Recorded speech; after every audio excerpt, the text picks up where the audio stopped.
ఇక్కడికి వచ్చిన ఆత్మబంధువులందరికీ ధ్యానాభివందనాలు. మనందరి జగద్గురు బ్రహ్మర్షి పితామహ పత్రి మేడం గారికి కూడా మనందరి తరఫున ధ్యానాభివందనాలు తెలియజేసుకుందాము. అసలు ఈ ధ్యానం పత్రి సార్ వచ్చారు, పత్రి సారు శ్వాస మీద దశ ధ్యానం చెప్పారే అనుకుంటున్నాం మనం. కానీ దీని వెనక ఎంతో ఉంది. ఎందుకంటే పత్రి సార్ గురువు గారు ఆదిదేవుడు సదానంద యోగీశ్వరుల వారు. ఆయన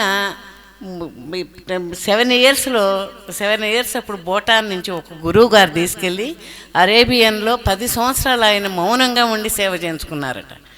మరి సృష్టి ఎలాంటిదో, ఈ విశ్వం ఎలాంటిదో చూడండి. మరి ఆయన 10 సంవత్సరాలు అక్కడ ఉండి తర్వాత ఆయన బాడీ వెకేట్ చేస్తే ఏడుస్తా కూర్చుంటే నువ్వు హిమాలయాలకు వెళ్ళిపోమన్నారట. హిమాలయాలకు వెళ్ళి ఆయన 80 సంవత్సరాలు అక్కడ సాధన చేసి మన భారతదేశంలో ఎంతోమంది యోగులు ఉన్నారు కాబట్టి ఆయన భారతదేశం వచ్చి అన్నీ ఎదుక్కుంటూ కర్నూలు చేరి ఎవరిని ఎత్తుక్కోవాలో వాళ్ళని ఎత్తుక్కుని మన బ్రహ్మర్షి పితామహ పత్రిజీ గారంటే మామూలు వ్యక్తి కాదు, ఆ శ్రీకృష్ణ పరమాత్మ ఆయనే.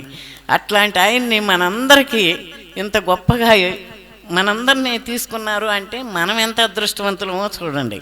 ఎందుకు అంటే ఆయన ప్రతిదీ కూడా ఇల్లు పిల్లల్ని అందరినీ వదిలి 40 సంవత్సరాలు ఎంతో శ్రమ చేశారు.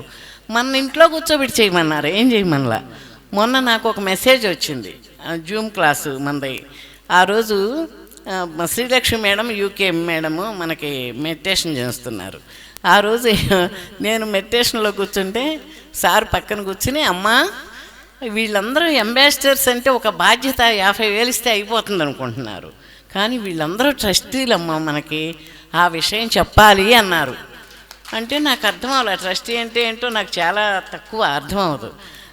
అయితే బాధ్యత అయిపోయింది అనుకున్నారన్నారు కాబట్టి ట్రస్టీ అంటే బాధ్యతగా ఉంటారు కమల్సు అనిపించింది, అదొకటే తెలిసింది నాకు.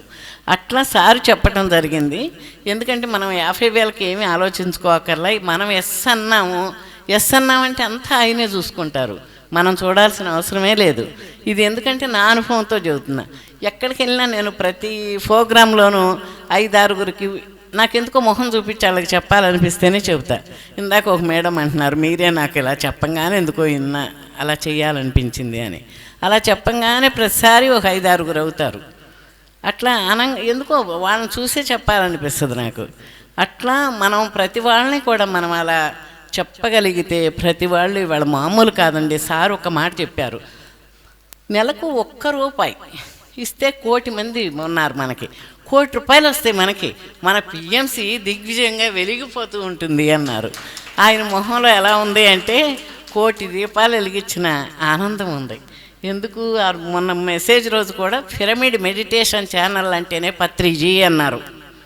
ఆ మాట నాకు ఎంతో గుండెల్లో ఎలాగో అనిపించింది. ఎందుకు అంటే మనం ఆయన లేరు అనుకుంటున్నాం, మనందరిలో ఆయన ఉన్నారు. ఈ కార్యక్రమం అంతా మనందరి ద్వారా నడిపిస్తున్నారు. మనమే ఉన్నాము 800 కోట్ల మంది ప్రపంచంలో, అంటే ఇంత తక్కువ మంది ఉన్నాము అంటే మనం ఎంత అదృష్టంలో అయితే ఇక్కడికి వచ్చామని చెప్పండి. అందుకని మనం దేనికి అసలు ఆలోచించాల్సిన పని లేదు. ఎంత కావాలంటే అంత ఆయన ఎంతైనా తెచ్చుకోగలరు, 1,000 కోట్లు తెచ్చుకోగలరు. ఆ అదృష్టం మనకు కల్పించారు కాబట్టి మనం ఒక లెక్కొద్దు, ఎంత ఉంటే అంత మనకి అది దానికే ఉపయోగిద్దాం. ఎందుకంటే అది బ్యాంక్ బ్యాలెన్స్, పైకి వెళ్ళాక మనకి అదే ఉండేది, ఇక్కడ ఏది ఎమ్మట రాదు. అందుకని దాన్ని మనం బాగా చేసుకుందాము. ఈ ఒక పిఎంసి ట్రస్ట్ పెట్టడం అనే కారణం కూడా అదే జరిగింది. హనుమంతరాజు గారు నా ట్రస్ట్ చైర్మన్ గారు, ఆయన్ని తీసుకొచ్చి ఆయనకు అప్పచెప్పారు. అట్లాగే మనందరికీ కూడా ఇలా రావటం కూడా చాలా అదృష్టం. అందుకని మీరందరూ కూడా ఏం భయపడాల్సిన అవసరం లేదు. ఒక్కొక్కళ్ళు 50,000 మనం లెక్క పెట్టుకోవద్దు. ఏదుండా ప్రతి రూపాయిని కూడా జ్ఞానం పంచడానికి, అన్నదానం కంటే జ్ఞానదానం గొప్పదన్నారు సారు. మరి జ్ఞానం 5 కోట్ల మంది వాళ్ళు చూస్తున్నారంటే మనం ఇంటింటికి వెళ్ళి ఎంతమందికి చెప్పగలం? ఎవరికి చెప్పలేము, 10 ఇళ్ళు చెప్పలేము. ఫోన్ ఫ్రీనే అని చెప్పి చేద్దామన్నా కానీ రోజు 4గురికే చేస్తాను నేను, 3గురికో కొత్త వాళ్ళకి ఇలా ధ్యానం చేయండి ఇలా అని అసలు చెప్తున్నా. అలా ఎందుకు అంటే దీనివల్ల కోట్ల మంది చూస్తున్నారు. ప్రతి వాళ్ళు మేము పిఎంసి చూసి వచ్చామండి అంటారు. ఇప్పుడు కూడా 2-3 చెప్పారు ఇక్కడ చెబుతా అంటే. అలాగే పిఎంసి చూసి ఎంతోమంది మార్పు అనేది జరిగింది. ఎందుకు అంటే సారు ఆయన మామూలు వ్యక్తి కాదు. అందుకని ఆయన ఈ నోటి నుంచి ఏది వచ్చినప్పుడు ప్రతి పిరమిడ్ మాస్టర్లో ఆయన నుండి నడిపిస్తున్నారమ్మ. ఇది మామూలు కాదు.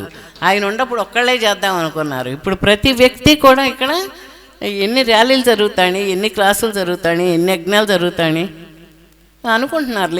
అనుకుంటున్నారు కానీ ఆయన మనందరిలో ఉన్నారు. అప్పుడు ఒక్కళ్ళగానే ఉన్నారు.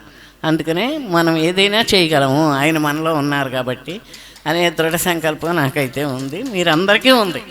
మనందరం కలిసి దీన్ని చాలా చాలా చాలా దిగ్విజయంగా చేసి అన్నీ ఒకటి కాదు, హిందీ ఛానల్ అన్ని లాంగ్వేజెస్లో రావాలి అని. అలాగే సార్ ఒకప్పుడు అన్నారు 1,00,000 మంది అనుభవాలు కావాలి మేడం నాకని శ్రీలక్ష్మితో. అలాగే అందరూ ప్రతి వాళ్ళు అనుభవాలను చెప్తూ ఉండాలి. ఓకే, మీ అందరికీ కూడా జానపద వందనాలు తెలుసుకుంటాం.